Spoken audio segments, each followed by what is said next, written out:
ठीक है। तो life processes in living organisms, ये आपका 15 नंबर का लेसन है। तो उसमें हमें इंपॉर्टेंट लाइफ प्रोसेसेस स्टडी करने हैं। तो इसका तो मीनिंग समझ में आ गई कि लाइफ प्रोसेसेस मीन्स व्हाट। तो लाइफ प्रोसेसेस ऐसे प्रोसेसेस है जो each and every living organism क्या करता है, परफॉर्म करता है, चाहे वो ऑर्गेनिज्म यूनिसेल्युलर हो या फिर multicellular. Unicellular single cell होती है उस organism, for example amoeba, paramecium, but उनमें भी लाइफ प्रोसेसेस होते ही है। ठीक है। तो ऐसे लाइफ प्रोसेसेस के बारे में आपको इसमें स्टडी करना है। तो सबसे पहले देखिए जो लाइफ प्रोसेसेस है उसमें जो एग्जाम्पल आपको इस लेसन में दिया गया है वो है प्लांट का। तो प्लांट में हमें कौन सी लाइफ प्रोसेस स्टडी करनी है, तो वो लाइफ प्रोसेस है ट्रांसपोर्टेशन। कौन सी लाइफ प्रोसेस है, ट्रांसपोर्टेशन। अब देखो क्यों नेसेसरी है ट्रांसपोर्टेशन प्लांट्स में। ट्रांसपोर्टेशन किसका होने वाला है प्लांट्स में, एक तो होगा वाटर एंड मिनरल्स का और दूसरा ट्रांसपोर्टेशन होने वाला है फूड का। क्योंकि प्लांट जो है वो स्टेशनरी है, जैसे हम अदर वर्क करते हैं वैसे प्लांट्स अदर वर्क कुछ भी नहीं करेंगे, वो स्टेशनरी एक जगह पे खड़े हैं। रूपम ध्यान दो इधर। तो ट्रांसपोर्टेशन के प्रोसेस में बेसिकली प्लांट में क्या ट्रांसपोर्ट होगा, तो उसमें हमें transportation of water and transportation of food, ये दो कंसेप्ट हमें इसमें स्टडी करने हैं। अभी क्यों ट्रांसपोर्ट ही क्यों करना है, तो इसके लिए क्या है, क्यों ट्रांसपोर्ट करना है। तो देखिए एग्जाम्पल अगर हम लेते हैं प्लांट का, तो इसके रूट जो है वो कहां पर है, अंडरग्राउंड है। ठीक है, ये रूट्स है। अब इसके ये जो ब्रांचेस है, इस पे जो लीव्स के स्ट्रक्चर्स है, तो प्लांट का जो कुछ भी फूड सिंथेसाइज होता है वो कहां पे होता है, इस पार्ट में होता है। प्लांट का फोटोसिंथेसिस, कौन सा प्रोसेस से वो अपना फूड प्रिपेयर करते हैं, फोटोसिंथेसिस। फोटोसिंथेसिस में क्या होता है, जो सनलाइट है वो सनलाइट इस लीव्स के जो स्ट्रक्चर्स है, कौन सा यस हम थोड़ा सा और डिटेल में जाते हैं। ये जो सनलाइट है ये सोर्स है एनर्जी का, मीन सोलर एनर्जी का। अब ये जो सोर्स है इसमें से सोलर एनर्जी यहाँ पर आने वाली है लीव्स के स्ट्रक्चर में। क्यों सिर्फ लीव्स में ही फोटोसिंथेसिस होता है, क्योंकि मैम उसमें पोर्स रहते हैं ओनली, मतलब ये इंपॉर्टेंट लगता है आपको ये रीजन, पॉज। वैसे तो पॉज अगर हम देखेंगे तो लीव्स के स्ट्रक्चर में भी होंगे और गैसेस का एक्सचेंज जहाँ पे होता है लाइक फ्लावर्स एंड स्टेम, उसमें भी हो सकता है। इंपॉर्टेंट रीजन क्या है, लीव्स को छोड़ के क्यों अदर पार्ट्स में फोटोसिंथेसिस नहीं होता है। लीव्स में मैम जो न्यूट्रिशन रहते हैं वो लीव्स में बनते हैं। हाँ, वो तो फोटोसिंथेसिस की प्रोसेस से ही न्यूट्रिशन बनेगा, बट लीव्स में ऐसा क्या है जिसकी वजह से वहां पे ही सनलाइट को एब्सॉर्ब किया जाएगा। स्ट्रक्चर डिफरेंट रहेगा। इंपॉर्टेंट स्ट्रक्चर है, याद है किसी को, लीव्स में क्या प्रेजेंट होता है, कभी मत भूलिए, because of presence of chlorophyll pigment, because of presence of chlorophyll pigment. ये क्या है, क्लोरोफिल पिगमेंट का नाम है। ग्रीन क्यों कलर आता है प्लांट्स के लीव्स को, because of presence of chlorophyll pigment. और ये जो क्लोरोफिल है इसी के पास वो एबिलिटी है कि वो सनलाइट को क्या कर सकता है, एब्सॉर्ब कर सकता है, ले सकता है अंदर। ये कहाँ पे प्रेजेंट होता है, तो लीव्स में जो क्लोरोप्लास्ट है, ये ध्यान में रखिए। क्लोरोप्लास्ट क्या है, एक सेल ऑर्गेनेली है। हमारे बॉडी के सेल ऑर्गेनेली आपने स्टडी किए होंगे बहुत पहले, 8th 7th में ये लेसन है, eukaryotic, prokaryotic cell, animal cell, plant cell, तो उसमें सेल ऑर्गेनेली दी है। तो जो क्लोरोप्लास्ट है ये एक स्ट्रक्चर है, मतलब ये एक बैग है और उस बैग में पिगमेंट भरा हुआ है। वो पिगमेंट कौन है, क्लोरोफिल है। कभी भी सनलाइट फोटोसिंथेसिस की जब प्रोसेस होती है तो उसके लिए रिक्वायर्ड सोर्सेस क्या है, एक तो सनलाइट होनी चाहिए और दूसरा क्लोरोफिल होना चाहिए, तब जाके फोटोसिंथेसिस हो सकता है। फोटो मीन्स लाइट, सिंथेसिस यानी कि production, in presence of sunlight ये प्रोसेस होती है। तो क्लोरोफिल पिगमेंट इसमें प्रेजेंट होता है, इसकी वजह से क्या होता है, सनलाइट को वहां पर एब्सॉर्ब किया जाता है। अब इस लीव्स के स्ट्रक्चर में क्या होगा, ये जो रूट्स हैं, वो रूट हम जब पानी डालते हैं, रेनिंग होता है, तब पानी कहाँ पे जाएगा, वाटर सॉइल में जाएगा। अब यहां से क्या किया जाता है, ये तो खुद अपना फूड प्रिपेयर कर सकते हैं, प्लांट्स ऑटोट्रॉफिक है, खुद अपना फूड प्रिपेयर करते हैं। हम क्या करते हैं, आपको लग रहा होगा हम भी फूड प्रिपेयर करते हैं, हम डिफरेंट फूड आइटम्स बनाते हैं by using some raw materials. But वो रॉ मटेरियल्स का सोर्सेस क्या है हमारे, जो हम लेते हैं तो वो प्लांट्स ही है। तो ये जो प्लांट्स है ये खुद अपना फूड प्रिपेयर करेंगे, बट कौन सा फूड प्रिपेयर करते हैं, तो वो फॉर्म करते हैं कार्बोहाइड्रेट्स को, मीन्स ग्लूकोज को। ठीक है, अब बताइए अगर सिर्फ कार्बोहाइड्रेट्स इस प्रोसेस से फॉर्म हो रहे हैं तो उसको बाकी को कुछ नहीं लगेगा क्या? हम भी जैसे एनर्जी के लिए कार्बोहाइड्रेट इंपॉर्टेंट है, कार्बोहाइड्रेट सोर्सेस है, बट अदर दैन कार्बोहाइड्रेट्स हम क्या करते हैं, प्रोटीन्स को लेते हैं, लिपिड्स लेते हैं, फैट्स लेते हैं, मिनरल्स लेते हैं, विटामिन लेते हैं। तो ये क्या है, ये रिक्वायर्ड है हमारे बॉडी के लिए, चाहे उनका रोल कुछ भी हो, बट वो रिक्वायर्ड है। वैसे ही यहाँ से क्या होता है, वाटर एंड मिनरल्स का एब्सॉर्प्शन होता है। मिनरल्स कहाँ पे प्रेजेंट होंगे, सॉइल में। देखा है आपने, फर्टिलाइजर्स ऐड किए जाते हैं सॉइल में, यूरिया, फॉस्फोरस, पोटेशियम ऐड करते। क्यों, तो वो मिनरल्स यहाँ पे उस प्लांट को मिलने चाहिए। अब इसमें से क्या करता है, ये जो फोटोसिंथेसिस की प्रोसेस होती है उसमें CO2 प्लस H2O को यूज किया जाता है। CO2 प्लस H2O को क्या किया जाता है, यूज किया जाता है। इन प्रेजेंस ऑफ, इनको यूज करेंगे but in presence of sunlight and chlorophyll, in presence of sunlight and chlorophyll plants make glucose C6H12O6 plus oxygen। Plants हमें क्या देते हैं, ऑक्सीजन देते हैं। कैसा ऑक्सीजन प्रोड्यूस होता है, जब वो फोटोसिंथेसिस करते हैं तब वहां पर ऑक्सीजन प्रोड्यूस होता है। अब ये जो यहाँ पर इक्वेशन दिया है उसको हमें क्या करना है, बैलेंस करना है। 6CO2 plus 6H2O, it gives C6H12O6 plus 6O2। Yes ma'am, जो रेड लीव्स लेते हैं उनका क्या होता है? हाँ, अब देखो जो रेड कलर के लीव्स है वो तो मतलब ऐसे प्रोसेस से बनाई कि जो हम हाइब्रिडाइजेशन की प्रोसेस कहते हैं, तो वैसे वो प्रोसेस बनाई है। बट वो जो पिगमेंट प्रेजेंट होता है रेड कलर का, हमने डिफरेंट टाइप्स ऑफ कलर्स पढ़े, वो पिगमेंट प्रेजेंट है, बट उसके भी नीचे का जो लेयर होता है लीव्स में, वहां पर क्लोरोफिल प्रेजेंट ही होती है। कौन सा भी लीव्स का स्ट्रक्चर लीजिए, वो जो पिगमेंट है वो हमने उस प्रोसेस से उसमें ऐड किया है, बट उसमें भी क्लोरोफिल पिगमेंट प्रेजेंट ही होगा। मैम, नीचे रहता है फिर वो ढका रहता है ना? क्या मतलब उसके ऊपर तो लेयर रहेगी ना, कुछ तो लेयर रहेगी। हाँ, वो पिगमेंट का देखो, सनलाइट कैसी है, हम कहते हैं कि एक्वाटिक ऑर्गेनिजम्स भी क्या करते हैं, सॉरी एक्वाटिक प्लांट्स भी क्या करते हैं, फोटोसिंथेसिस करते हैं।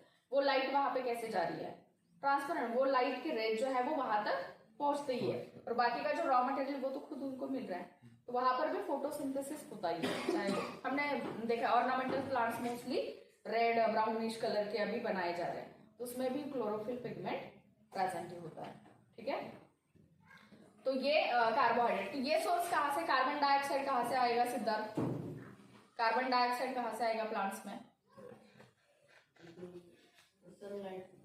कार्बन डाइऑक्साइड CO2 ह्यूमन से, एयर में, ह्यूमन से नहीं बोल सकते हैं, हमारे रेस्पिरेशन से CO2 प्रोड्यूस होता है, बट एटमॉस्फेयर, ये करेक्ट आंसर है, क्योंकि इतना बड़ा मतलब स्मोक का फॉर्मेशन होता है, पोल्यूशन उसकी वजह से हो रहा है, तो कितने बड़े फैक्टर्स है व्हीकल से, उसमें से ये रिलीज होता है गैस। तो CO2 का सोर्स क्या है, एटमॉस्फेयर है। ये हो गया। वाटर का सोर्स रूट से ऊपर आ रहा है, सनलाइट मिल रही है, क्लोरोफिल उसके लीव्स में ही प्रेजेंट है, क्या फॉर्म हो गया, C6H12O6, यानी कि ग्लूकोज प्लस ऑक्सीजन जो है वो इस एटमॉस्फेयर में रिलीज हो रहा है। आप बताइए, ये जो फूड तो प्रिपेयर हो गया, लेकिन फूड प्रिपेयर कहाँ पे हो गया, सिर्फ लीव्स के स्ट्रक्चर। अब लीव्स को छोड़ के बाकी के भी पार्ट्स हैं ना प्लांट्स के, लाइक स्टेम्स है, ब्रांचेस है, उसके फ्लावर्स होंगे, रूट का स्ट्रक्चर है, उसको भी तो एनर्जी चाहिए। तो उसके लिए हमें क्या करना है, ये जो फूड यहाँ पर प्रिपेयर हो गया उसको हमें क्या करना है, ट्रांसपोर्ट करना है, उसको हमें ट्रांसपोर्ट करना है। वैसे ही ये हो गया फूड से रिलेटेड। वैसे ही जो वाटर है, कितना भी हम लीव्स के ऊपर वाटर डाले, वो जा कहाँ रहा है, सॉइल में ही जा रहा है, रूट्स के स्ट्रक्चर के यहाँ पे। तो रूट को क्या करना है, उस वाटर को एब्सॉर्ब करके उसको पूरे प्लांट बॉडी में सर्कुलेट ही करना है। तो फिर से क्या आ गया, ट्रांसपोर्टेशन ऑफ वाटर आ गया। ठीक है, तो ये यहाँ पर प्रेजेंट है, तो उसको अपवर्ड डायरेक्शन में प्लांट बॉडी में ट्रांसपोर्ट करने के लिए हमें वाटर के ट्रांसपोर्टेशन के एक सिस्टम चाहिए, वैसे ही फूड तो यहाँ पे ही बन रहा है, तो बाकी पार्ट्स को वो फूड वहां तक पहुंचाने के लिए हमें फिर से एक सिस्टम चाहिए जिससे फूड को क्या किया जाएगा, ट्रांसपोर्ट किया जाएगा। रीजन समझ में आया क्यों हमें ट्रांसपोर्टेशन की सिस्टम सीखनी है प्लांट्स में? समझ में आया सृष्टि? हाँ, तो ये हो गई प्रोसेस। अब देखो जैसे हमारे बॉडी में डिफरेंट ऑर्गन्स है, सिस्टम बनी है हमारे बॉडी की, जैसे कि हमारे बॉडी में डाइजेस्टिव सिस्टम बनी है, सिस्टम हमने नाम दिया है, तो सिस्टम बनी किससे है? ऑर्गन से बनी है। ये एक सीक्वेंस है, ध्यान में रखिए। जैसे हम मतलब पढ़ाई स्टार्ट करते हैं लाइक नर्सरी या फिर एलकेजी प्ले ग्रुप से, तब हम क्या सीखते हैं? सबसे पहले एबीसीडी अल्फाबेट सब सीख रहे हैं। उसके बाद जैसे आप अपर क्लास में जाएंगे, वहां पर आपको 2 लेटर वर्ड्स, 3 लेटर वर्ड्स, वो जो 2 लेटर 3 लेटर वर्ड्स बनेंगे वो अल्फाबेट से ही बनेंगे। मतलब अल्फाबेट सब पहले सीखेंगे, इसके बाद आप उससे वर्ड्स फॉर्म करना सीखेंगे। जैसे जैसे आप वर्ड फॉर्म करते हैं तो आपको फिर सिंपल सेंटेंसेस सिखाए जाते हैं, उसमें 2 to 3 वर्ड्स का कॉम्बिनेशन होगा। मतलब वर्ड से क्या बनेगा? सेंटेंस बनेंगे। सेंटेंसेस से क्या बनेगा? उसका जब ग्रुप बनता है तो आप उससे बनाते हैं पैराग्राफ, और ऐसे पैराग्राफ्स आएंगे जिससे बनेगा लेसन, और लेसन से बनेगा टेक्स्ट बुक। तो टेक्स्ट बुक तो बन गया है, टेक्स्ट बुक तो आपको दिख रहा है, बट टेक्स्ट बुक बनने के लिए बेसिक क्या है? इसके बिना तो टेक्स्ट बुक नहीं बन सकता है। वैसे ही हम कितने भी मल्टीसेलुलर ऑर्गेनिज्म हो, कितने भी ह्यूज एंड कॉम्प्लेक्स हो, हमारे बॉडी में भी कुछ ऐसे मतलब यूनिट्स है जो कि बहुत बेसिक स्ट्रक्चरल यूनिट्स है। क्या है वो? तो हमारे बॉडी का सबसे बेसिक यूनिट आता है सेल। जब इसका ग्रुप बनता है तो सेल से बनते हैं टिश्यू, टिश्यू से बनते हैं ऑर्गन, ऑर्गन से बनते हैं सिस्टम, सिस्टम से बनती है बॉडी। तो अब हम इस पे है, तो इसका बेसिक यूनिट क्या है? सिस्टम बनी है डिफरेंट ऑर्गन्स से। ऑर्गन्स किससे बने? टिश्यू से। टिश्यू किससे बने? ठीक है। तो डाइजेस्टिव सिस्टम का अगर एग्जांपल लेते हैं तो डाइजेस्टिव सिस्टम में डिफरेंट टाइप्स ऑफ ऑर्गन्स है। कौन से डिफरेंट टाइप्स ऑफ ऑर्गन्स है? वो स्टार्ट होगा बकल कैविटी से, आगे जाएगा फैरिंग्स आएगा, इसोफेगस आएगा, स्टमक आएगा, small intestine, large intestine, rectum, anus, ये डिफरेंट पार्ट्स आएंगे उसके। वैसे ही जब हम इस सिस्टम को स्टडी करते हैं, हमारे बॉडी में तो वैसे सिस्टम है, बट जो प्लांट्स है, तो प्लांट्स में ऐसा क्या है कि जिसकी वजह से इसका ट्रांसपोर्टेशन किया जाएगा? तो प्लांट्स में सिस्टम जो बनाई गई है उस सिस्टम को नाम दिया गया है वेस्कुलर सिस्टम। प्लांट्स में जो ट्रांसपोर्टेशन के लिए सिस्टम बनाई गई है उस ट्रांसपोर्टेशन के सिस्टम को नाम दिया गया है वेस्कुलर सिस्टम। ठीक है। प्लांट्स में जो कुछ भी ट्रांसपोर्टेशन होगा वो किसके हेल्प से होगा? वेस्कुलर सिस्टम से होगा। तो आपने जो हमने फर्स्ट टर्म का सिलेबस स्टडी किया है उसमें हमने ये देखा है क्लासिफिकेशन ऑफ प्लांट्स। तो उसमें देखो पहला जो आपको अगर याद होगा तो आपने पढ़ा ही होगा ना वो लेसन। हाँ, तो उसमें जो हमने क्लासिफिकेशन स्टडी किया तो पहला जो ग्रुप आता है डिवीजन फर्स्ट थैलोफाइटा। ना ही रूट प्रेजेंट है, ना ही स्टेम लाइक स्ट्रक्चर है, ना ही लीफ का स्ट्रक्चर है। तो उसमें वेस्कुलर सिस्टम का कुछ रोल है क्या? नहीं है। ऊपर थोड़ा सा जाएंगे तो और ब्रायोफाइटास में root like structure, leaf like structure आपको दिखाई देगा। और वैसे आप टेरोडोफाइटस में जाएंगे तो आपको पूरा स्ट्रक्चर वहां पर प्रेजेंट होगा, रूट स्टेम। तो टेरोडोफाइटस को हम कहते हैं first group of well developed vascular system. क्यों कहते हैं? तो उसके पास क्या है? ये सिस्टम है। तो ये सिस्टम किससे बनी है? तो इसमें टिश्यूज प्रेजेंट होते हैं। कौन से टाइप के टिश्यूज होते हैं? तो ध्यान में रखिए वेस्कुलर सिस्टम जो है उस वेस्कुलर सिस्टम में 2 टाइप्स ऑफ टिश्यूज प्रेजेंट होते हैं। 2 टाइप्स ऑफ टिश्यूज। यस, इसमें कौन सी? ये टिश्यूज है, ध्यान में रखिए। ये क्या है? टिश्यूज है, ऑर्गन्स नहीं है। वेस्कुलर सिस्टम जो बनी है वो 2 टाइप्स ऑफ टिश्यूज से बनी है। कौन से 2 टाइप्स के टिश्यूज है? Xylem and phloem. ठीक है, ये 2 टाइप्स के टिश्यूज इसमें प्रेजेंट है, xylem tissues and phloem tissues. अब जाइलम टिश्यूज जो है वो किसके लिए बनाए गए हैं? तो xylem tissues are made for transportation of water. Xylem tissues किसके लिए बनाए गए हैं? Xylem tissues are made for transportation of water. ये करेंगे वाटर का ट्रांसपोर्टेशन, और जो फ्लोएम टिश्यूज है वो क्या करेंगे, फूड का ट्रांसपोर्टेशन करेंगे। Phloem tissues are made for transportation of food. ये कभी चेंज नहीं होगा, ऐसा ही रहेगा। जाइलम जहाँ पे नाम आएगा वहां पर क्या होगा, वाटर का ही ट्रांसपोर्टेशन होगा उस टिश्यूज से, और जहां पर फ्लोएम होगा वहां पर फूड का ही ट्रांसपोर्टेशन होगा। ठीक है। अब ये जो टिश्यूज है, तो टिश्यूज में डिफरेंट टाइप्स ऑफ सेल्स आएंगे। टिश्यू किससे बने हैं, सेल से बने हैं। किसी को पता है इसमें कौन से टाइप्स के सेल्स होते हैं, जाइलम एंड फ्लोएम टिश्यूज में? टिश्यूज पता है नहीं? ठीक है, देखो ये जो जाइलम एंड फ्लोएम टिश्यूज है ना, ये कॉम्प्लेक्स परमानेंट टिश्यूज, ये टाइप है उनका कॉम्प्लेक्स परमानेंट टिश्यूज। तो जाइलम टिश्यू में डिफरेंट टाइप्स, 4 टाइप्स के सेल्स प्रेजेंट होते हैं, और जो फ्लोएम टिश्यू है उसमें भी 4 different types of cells present होते हैं। तो जाइलम में कौन से सेल्स होते हैं, तो जाइलम में होता है xylem fibre, xylem parenchyma, tracheids and vessels. ये 4 टाइप्स के सेल्स प्रेजेंट होते हैं। एक्चुअली टिश्यू जब हम कहते हैं ना, तो टिश्यू में same type of cells present होते हैं, group of same type of cells. उनका ओरिजिन भी सेम होता है, उनका फंक्शन भी कैसा होता है, सेम होता है। मतलब टिश्यू क्यों फॉर्म हो रहा है, तो जो वर्क वो करेंगे वो वर्क इफेक्टिवली होना चाहिए, इसकी वजह से। मतलब एक काम, अगर आपको किसी को भी एक काम दिया और उसी काम के लिए हमने 10 सेम एज के सेम स्ट्रेंथ के अगर पर्सन लगाए, तो वो काम इजीली और इफेक्टिवली हो सकता है। वैसे ही टिश्यू क्यों फॉर्म होते हैं, तो जो कुछ भी उस सेल का फंक्शन है वो अच्छे से परफॉर्म होना चाहिए। बट ये जो टिश्यूज है उसमें डिफरेंट टाइप्स ऑफ सेल्स है, इसकी वजह से इनको कॉम्प्लेक्स टिश्यू कहा जाता है। ठीक है। बाकी के जो होंगे जिसमें एक ही ग्रुप, एक ही टाइप के सेल्स होंगे, वो सिंपल है, बट इनमें डिफरेंट टाइप्स ऑफ सेल्स है, इसकी वजह से ये कैसे कॉम्प्लेक्स है। तो इसमें जाइलम में मैंने बताया xylem fibre, xylem parenchyma, tracheids and vessels, ये 4 टाइप्स ऑफ सेल्स है। वैसे फ्लोएम जो है उसमें भी 4 डिफरेंट टाइप्स ऑफ सेल्स है। कौन से 4 डिफरेंट टाइप्स ऑफ सेल्स है, तो उसमें भी phloem fibre, phloem parenchyma, sieve tubes and companion cells, ये 4 डिफरेंट टाइप्स ऑफ सेल्स आते हैं। बट आपके टेक्स्ट बुक में आई थिंक मेंशन नहीं किया हुआ ये कहां पर भी, इसकी वजह से मैं आपको नहीं बोल रही कि ये ध्यान में रखो, बट पता होना चाहिए। तो ये इसके लिए बने गए हैं। अब देखो जहां पर फूड का ट्रांसपोर्टेशन होगा वो कौन से डायरेक्शन में होगा,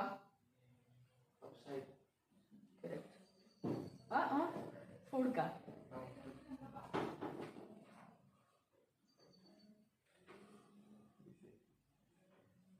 ये यहाँ पर स्ट्रक्चर है। तो देखो जो रूट है, रूट पे क्या होता है एक्चुअली, रूट हेयर्स प्रेजेंट होते हैं। Root hairs small small fibre like, कौन सा भी आप प्लांट निकाल के देखिए तो उस पर क्या प्रेजेंट होते हैं, स्मॉल हेयर लाइक स्ट्रक्चर, जिसको हम रूट हेयर्स कहते हैं। तो ये रूट हेयर्स क्या होता है, सबसे पहले सॉइल में मतलब जो कुछ भी यहाँ पर मिनरल्स वाटर जो कुछ भी प्रेजेंट है उसके कॉन्टैक्ट में आते हैं। ठीक है। अब ये जो रूट हेयर्स है ये क्या करेंगे, इसको एब्सॉर्ब करेंगे और ये यहाँ से ऐसे ट्रांसपोर्ट होगा, ये ऐसे ट्रांसपोर्ट होगा। कौन ट्रांसपोर्ट करेगा, जाइलम ट्रांसपोर्ट करेगा। वैसे जब यहाँ पर फूड का सिंथेसिस होगा तो फूड को क्या करना है, हर एक मतलब पार्ट में जाना है। तो ये हाँ, ये मतलब क्या 2 वे सिस्टम है इसकी, ये ऐसे आएगा, ये ऐसे भी जाएगा, मतलब ब्रांचेस वो सब जो फॉर्म हो गए, तो वैसे उसका सिस्टम जो है वो वैसे सेल्स का उसका अरेंजमेंट होगा। अब इसके लिए देखिए क्या है, तो कौन से भी जब ऐसी प्रोसेस होती है तो उसके लिए कुछ मैकेनिज्म इसके पीछे काम करते हैं। कैसे मैकेनिज्म काम करते हैं, तो आपने लीफ का स्ट्रक्चर अगर स्टडी किया है तो आपने एक प्रोसेस स्टडी की होगी ट्रांसपिरेशन की है स्टडी, ट्रांसपिरेशन नहीं स्टडी किया। देखो क्या होता है, ये जो लीव्स का स्ट्रक्चर होता है, ये लीफ का स्ट्रक्चर है। हम कहते हैं कि CO2 उसके अंदर आता है, कहते हैं ना फोटोसिंथेसिस में इस लीफ के स्ट्रक्चर में क्या हो रहा है, CO2 एंटर कर रहा है उस लीफ के स्ट्रक्चर में। अब CO2 एंटर करने के लिए कुछ तो चाहिए उसके ऊपर, पोर्स। क्या होते हैं, पोर्स होते हैं। तो ये जो स्मॉल न्यूमरस पोर्स हम अपने ओपन आई से नहीं देख सकते, but small numerous pores present होते हैं लीव्स के स्ट्रक्चर पे। उस स्मॉल पोर्स का मीनिंग क्या है? होल या छिद्र। तो उससे क्या होगा? वो एंट्री करेगा। वैसे हम कहते हैं कि फोटोसिंथेसिस के प्रोसेस में ऑक्सीजन प्रोड्यूस हो रहा है, तो वो ऑक्सीजन एटमॉस्फेयर में जाना चाहिए। वो कहाँ से जाएगा? तो उसके लिए भी वही पोर्स प्रेजेंट होंगे। मतलब गैसेस का जो एक्सचेंज होता है वो कहाँ से होता है? With the help of pores which are present on surface of liquid. अब यहाँ से क्या होता है? जैसे CO2 H2O का एक्सचेंज हो रहा है, वैसे इसमें से वाटर जो है एक्स्ट्रा अमाउंट में रूट से ऊपर आ गया। आपने समर सीजन में देखा होगा, आप पानी तो डालते रहते हैं, एक दिन बाद आपको फिर से उसको पानी देना पड़ता है उस प्लांट्स को। क्यों ऐसा होता है? तो लैंड तो गर्म होती है, हीट की वजह से वो तो होता ही है, बट जब प्लांट उसको क्या करता है, जब ये रूट से ऊपर एब्सॉर्ब करके आता है, तो यहाँ पर जो पोर्स प्रेजेंट होते हैं, उस पोर्स से जो वाटर होता है वो वाटर वेपर के फॉर्म में क्या जाता है? निकल जाता है इसी लीफ के स्ट्रक्चर से, in the form of water vapours. ये वाटर जो है, जो कि रूट से एब्सॉर्ब होके आया था, वो वाटर वेपर के फॉर्म में एटमॉस्फेयर में निकल जाता है। अब देखो हम क्या करते हैं, आपने प्रोसेस स्टडी की है, कौन सा भी सब्सटेंस जो है वो हायर कॉन्सेंट्रेशन से लोअर कॉन्सेंट्रेशन में क्या करता है? मूव करता है। ये तो पता है आपको। मनुका रेजिन, जब हम पानी में उसको डालते हैं रात को भिगोने के लिए, सुबह क्या दिखता है? बड़ा। या खीर में आपने उसको डाला है, वो क्या करता है? वाटर को सक करता है। क्यों सक करेगा वही वाटर को? उसको वो स्कैरसिटी है ना उसके पास। रेजिन बनाया कैसे है? हमने ग्रेप्स को हमने ड्राई किया, पूरा पानी निकाल दिया, पूरा पानी उसमें से निकल गया, वो सूखा बन गया। अभी अब उसके पास वो है कैपेसिटी, लोअर कॉन्सेंट्रेशन है वाटर का, तो वो क्या करेगा? उसको एब्सॉर्ब करेगा, लेगा अपने पास। ठीक है। अब यहाँ पर क्या होता है कि वाटर वेपर, वाटर तो प्रेजेंट था बट ट्रांसपिरेशन की प्रोसेस से वाटर निकल गया, तो जो लीफ का स्ट्रक्चर है वहां पे स्कैरसिटी होगी वाटर की, नीड होगी उनको वाटर की। इसकी वजह से उसपे क्या होता है? रूट पे प्रेशर आता है, और तब जाके रूट क्या करते हैं? उसको ऊपर खींचते हैं, उसको एब्सॉर्ब करते हैं।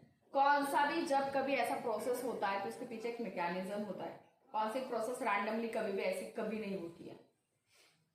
जब कास लगती है तो हम पानी पीते हैं, ऐसे भी पीते हैं, बट जब कास लगती है तो हम जानबूझ के जाके वो पानी पिएंगे। क्यों? तो हमें वो फील हो रहा है कि हमारे पास या हमारे बॉडी के लिए अभी पानी रिक्वायर्ड है।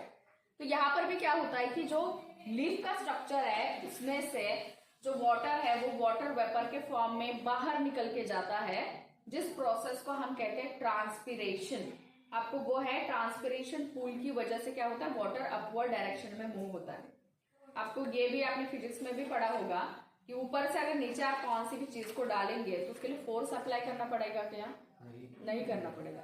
बट नीचे से ऊपर अगर आपको कुछ फेंकना है तो उसके लिए फोर्स आपका अप्लाई करना पड़ता है। वैसे वाटर क्या है? अपवर्ड डायरेक्शन में उसको खींचना है, तो उसके लिए कुछ तो सिस्टम वहां पर वर्क करनी चाहिए। इन्होंने ये चैनल तो बनाया, ज़ाइलम टिश्यूज का ऐसे नेटवर्क तो बन गया पूरा, एक के पीछे एक के पीछे एक, ऐसे सारे सेल्स प्रेजेंट तो है, बट कुछ तो चाहिए जो उसको सक करे ऊपर से नीचे आने के लिए। इतना ज्यादा कुछ आपको प्रेशर नहीं है, बट वाटर जो है वो अपवर्ड डायरेक्शन में मूव होना चाहिए। तो उसके लिए क्या है? तो ट्रांसपिरेशन पूल। क्यों ट्रांसपिरेशन पूल उसके पीछे वर्क करेगा? तो जब वाटर वेपर जो है उस फॉर्म में वाटर रिमूव हो जाएगा तो वहां पर वो नेसेसिटी हो जाएगी वाटर की, जिसकी वजह से रूट पे प्रेशर आएगा। रूट क्या करेंगे? उस वाटर को सक करके ऊपर ट्रांसपोर्ट करेंगे। एक रीजन है ट्रांसपिरेशन पूल। अब रूट प्रेशर मतलब क्या होता है? तो देखो आपने बलून आपके पास है, बलून में आपने पानी भरा है या एयर आपने फिल की उसमें, तो उसके जो वॉल्स होते हैं उस पर प्रेशर आता है। आपने खींच के एक रूम में बहुत सारे ऐसे बलून्स डाले, तो एक अगर बलून वहां पर प्रेजेंट है जो कि बहुत मतलब फिल किया हुआ है उसमें सब कुछ, तो वो टर्जिड बनेगा, टफ बनेगा। जैसे कि फुटबॉल या बॉल आप एयर फिल करते हैं तो टफ बनता है। तो वो क्या करेगा? अपना प्रेशर नेक्स्ट सेल पे डालेगा, खुद को थोड़ा सा रिलीफ करने की कोशिश करेगा, खुद को रिलैक्स करने की कोशिश करेगा। तो ये क्या होता है? ये जो वाटर है, एक सेल टर्जिड बनी यहाँ पे जो पहले कांटेक्ट में आएगी, इसमें वाटर भर गया। अब ये क्या करेगी? खुद का प्रेशर इस पे डालेगी, खुद को थोड़ा सा रिलीफ करने की कोशिश करेगी। तो पानी किसमें जाएगा? इसमें जाएगा। क्यों? तो इसमें हायर कॉन्सेंट्रेशन ऑफ वाटर है, इसमें लोअर कॉन्सेंट्रेशन ऑफ वाटर है। हायर कॉन्सेंट्रेशन से लोअर कॉन्सेंट्रेशन में ये सब्सटेंसेस क्या करेंगे, मूव करेंगे। तो ये क्या होगा, ये नेक्स्ट सेल में आएगा। अब क्या बनेगी, ये सेल खुद को रिलैक्स कर रही है, ये रिलैक्स हो जाएगी, बट ये जो सेल है वो टर्जिड बनेगी। फिर ये अपने ऊपर वाले सेल को क्या करेगी, उस पर प्रेशर क्रिएट करेगी। ऐसे कर करके ये क्या हो जाएगा, ऊपर आएगा पानी। तो ये रूट प्रेशर है। जो सेल, एक सेल है जिसपे फुल वाटर भरा हुआ है, तो वो नेक्स्ट सेल पे अपना प्रेशर क्रिएट करती है, खुद को वो रिलैक्स करेगी, तो नेक्स्ट सेल में क्या जाएगा, वो वाटर मूव हो जाएगा। तो ये डिफ्यूजन की प्रोसेस होती है जिसमें वाटर मॉलिक्यूल्स क्या हो जाते हैं, from higher concentration to lower concentration वो खुद को मूव करते हैं। तो ये है ट्रांसपोर्टेशन इन प्लांट्स, जिसमें हमने एक पार्ट छोटा सा स्टडी किया, वो है ट्रांसपोर्टेशन ऑफ वाटर। एक्सपेरिमेंट भी दिया गया है आपको कि पानी लीजिए आप, पानी में आप कलर डाल के देखिए वो कैसे मूव होगा, वो कहाँ पे कैसे पास होगा। तो ये भी हम एक्सपेरिमेंट जब हमारा रिवाइज करके हो जाएगा ये लेसन, तब हम वो करके देख सकते हैं। तो ये जो है प्रोसेस ट्रांसपोर्टेशन ऑफ वाटर की, तो उसके लिए एनर्जी रिक्वायर्ड नहीं है, ये एनर्जी रिक्वायर्ड प्रोसेस नहीं है। ये दो मैकेनिज्म उसमें वर्क करते हैं और उस मैकेनिज्म से ये क्या होता है, ट्रांसपोर्टेशन होता है वाटर का। क्लियर है यहाँ तक? बंद करो। यहाँ तक सबको समझ में आया? किसी कुछ डाउट है? सिद्धार्थ?